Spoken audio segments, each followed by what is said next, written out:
हाल ही में दुनिया भर में ईद उल अजहा यानी बकरीद का त्योहार मनाया गया। अब इस त्योहार को भले ही प्यार, भाईचारे और इंसानियत का संदेश देने वाला त्योहार बताया जाता हो, लेकिन दुनिया भर से सोशल मीडिया पर सामने आ रहे वीडियोस में आज धर्म, आस्था, अंधविश्वास और बड़ा बनने की होड़ ने इंसानियत और मानवता पर कई सवाल खड़े कर दिए हैं।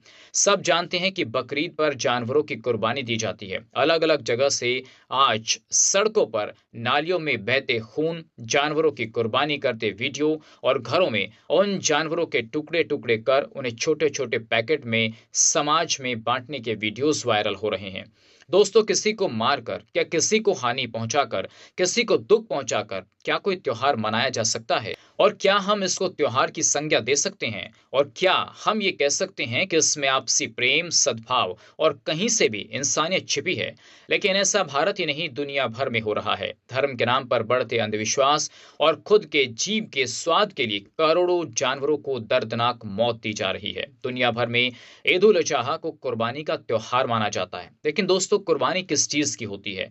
क्या एक बकरे को, एक ऊंट को या एक भैंस को काटकर कुर्बानी की रस्म को पूरा किया जाता है और वो कुर्बानी मानी जाएगी और इससे अल्लाह खुश हो जाएंगे? ठीक ऐसा ही देश के कुछ मंदिरों में भी होता है, जहां बलि दी जाती है।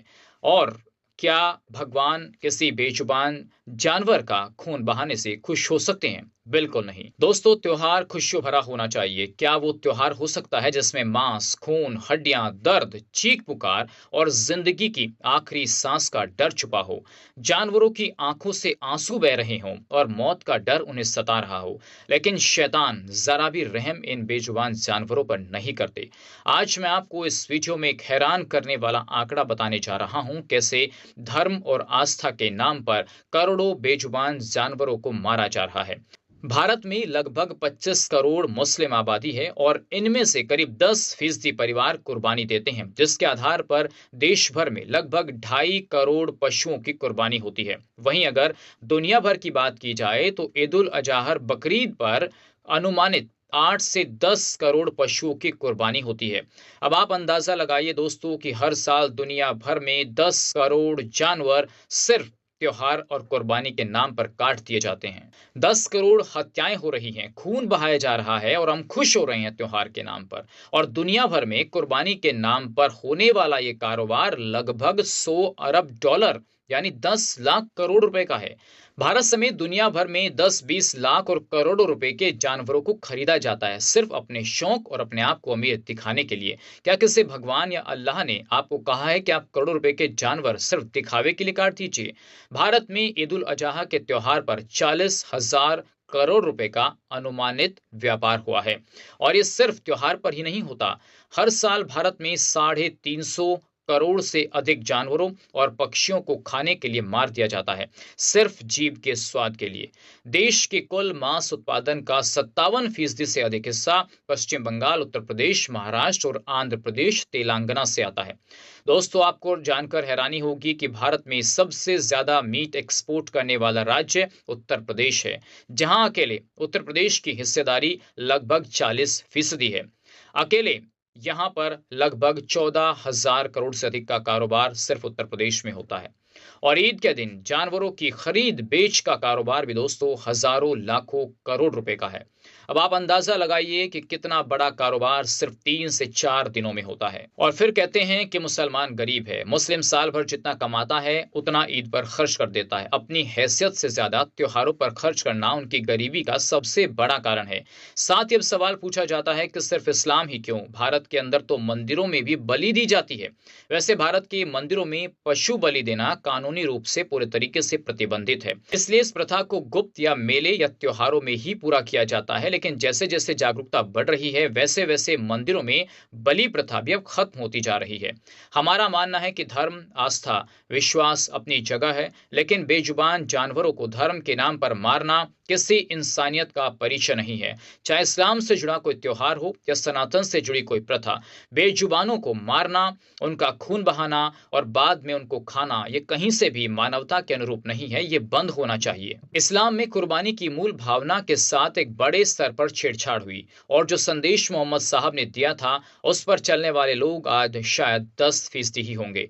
अल्लाह ने कुर्बानी के तौर पर समर्पण और अपनी सबसे प्रिय चीज का त्याग और अहंकार के खात्मे का संदेश दिया था। अल्लाह ने सपने के जरिए पैगंबर इब्राहिम से उनकी सबसे प्रिय चीज की कुर्बानी मांगी थी। पैगंबर इब्राहिम के लिए उस समय उनकी सबसे प्रिय चीज उनके इकलौते बेटे पैगंबर इस्माइल थे। पैगंबर इब्राहिम अपने बेटे की कुर्बानी देने के लिए तैयार हो गए। ये इस बात की परीक्षा थी कि क्या वे अल्लाह की मर्जी के लिए अपनी सबसे कीमती भावना और लगाव को छोड़ सकते हैं या फिर नहीं। जब इब्राहिम ने अपने बेटे की कुर्बानी देने के लिए छुरी चलाई तो अल्लाह ने उसके इस समर्पण को कबूल कर लिया और फरिश्ते के जरिए जन्नत से एक भेड़ दुम्बा वहां भेज दिया और बेटे की जगह उस दुम्बे की कुर्बानी दी गई। और तभी से ये त्योहार मनाया जाता है। ऐसा दुनिया भर में प्रसारित किया जाता है। लेकिन कुरान का स्पष्ट संदेश है सूरा अल हज आयत नंबर 37 में, जहां पर यह कहा गया है कि अल्लाह तक ना तो जानवरों का मांस पहुंचता है और ना ही उनका खून, बल्कि तुम्हारी नेक नियत वहां तक पहुंचती है कुर्बानी के नाम पर। और नेक नियत कहीं से भी ये नहीं कहती कि आप बेजुबान जानवरों को अल्लाह के नाम पर मारो काटो, लेकिन दुनिया भर में ये हो रहा है सिर्फ अंधविश्वास के नाम पर और जीव के स्वाद के लिए। यानी कि अल्लाह की मूल मांग नियत की थी, ना कि केवल एक पशु की बलि देने की। लेकिन आज जिस दौर में मुसलमान पैगंबर इब्राहिम के इस सुन्नत परंपरा को याद करते हुए भेड़, बकरी, दुम्बा, गाय, भैंस, ऊंट की कुर्बानियां दे रहे हैं, बेजुबान जानवरों को मार रहे हैं। आज लोग बाजारों में अपनी हैसियत से ज्यादा पैसे देकर जानवर खरीद रहे हैं और उसके बाद उनकी कुर्बानी देते हैं। और सबसे बड़ा अंधविश्वास देखिए कि बाजार से एक दिन पहले जानवर लाकर अगले दिन उसकी कुर्बानी हो रही है, जबकि पैगंबर साहब ने कहा था कि कुर्बानी ऐसी चीज की होनी चाहिए जिससे आपका भावनात्मक लगाव हो, जिसको आपको खोने का दर्द हो। कुर्बानी उस चीज की होती है, ना कि बाजार से लाए हुए एक जानवर की। कुर्बानी ही देनी है तो किसी अपने परिवार के अपने प्यारे सदस्य की दो, लेकिन ऐसा कोई नहीं करता। अगर उंगली पर छोटा सा ब्लेड भी लग जाए तो 100 बार अल्लाह का नाम लेंगे, लेकिन एक बेजुबान जानवर को छुरी से मारते काटते हुए जरा भी तरस इन लोगों को नहीं आता। और सबसे हैरानी वाली बात तो यह है कि जानवर को काटते समय यह कहा जाता है कि मेरा जो भी काम है वो अल्लाह के लिए है, अल्लाह के नाम से ही मैं जो कर रहा हूं मेरा सबसे पवित्र काम है। और मान्यता देखिए कि जीव की जान केवल और केवल उसके पैदा करने वाले अल्लाह के नाम से ही ली जा सकती है, इसलिए बिस्मिल्लाह का उच्चारण भी होता है। उसके बाद उस जानवर का मांस खाना इंसानों के लिए हलाल और पवित्र माना जाता है। बाजार से लाया हुआ बकरा या भैंस या भेड़ सिर्फ महज एक दिखावा मात्र है। आज मुसलमानों में कुर्बानी के नाम पर केवल दिखावा रह गया है। मंडियों में महंगे और बड़े नस्ल के जानवरों को खरीदने की होड़ दिखाई देती है। मंडियों में लाखों रुपए के जानवर बिक रहे हैं जो सिर्फ सामाजिक प्रतिष्ठा या दिखावे का जरिया बन गए हैं, जबकि इस्लाम में दिखावे को सख्ती से मना किया गया है। वीडियोस बन रही हैं, रील्स बनाई जा रही हैं। दोस्तों, कुर्बानी जानवर की नहीं, अल्लाह ने कुर्बानी अहंकार, लालच और इस मोह मायावी दुनिया की कुर्बानी मांगी थी, जिसको लोगों ने जानवर का रूप दे दिया और बड़े स्तर पर पशुओं की कुर्बानी दी जा रही है। इस्लाम ने अपने अंदर की बुराइयां, नफरत और स्वार्थ की कुर्बानी की भावना को जीवित रखने का संदेश दिया था, न कि दुनिया भर में खून बहाने का। अरबी भाषा में कुर्बानी शब्द कुर्ब से बना है, जिसका अर्थ होता है नजदीकी या समीप आना।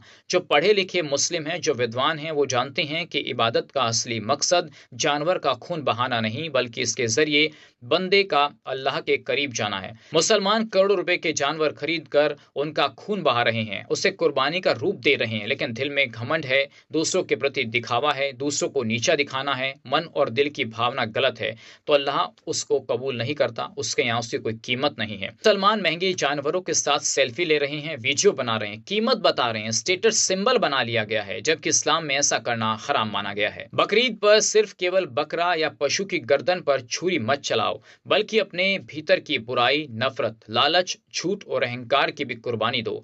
जानवर की कुर्बानी केवल इस बात का प्रतीक है कि अगर अल्लाह का हुक्म हो तो इंसान अपनी हर प्रिय चीज और अपनी ख्वाहिशों को कुर्बान करने के लिए तैयार है। लेकिन क्या मुसलमान आज अल्लाह की उस राह पर चल रहा है? जब किसी बेजुबान की दर्द भरी आंखें दिखाई देती हैं तो दिल कहीं ना कहीं सवाल जरूर पूछता है, जो बोल नहीं सकते उनका भी दर्द महसूस कीजिए। इंसानियत सिर्फ इंसानों के लिए नहीं, हर जीव के लिए होनी चाहिए। दया, करुणा और संवेदनाएं ही इंसान को सबसे बड़ा बनाती है। तकलीफ के साथ साथ किसी की जिंदगी बचाने पर भी गर्व कीजिए। आज के लिए बस इतना ही। नमस्कार।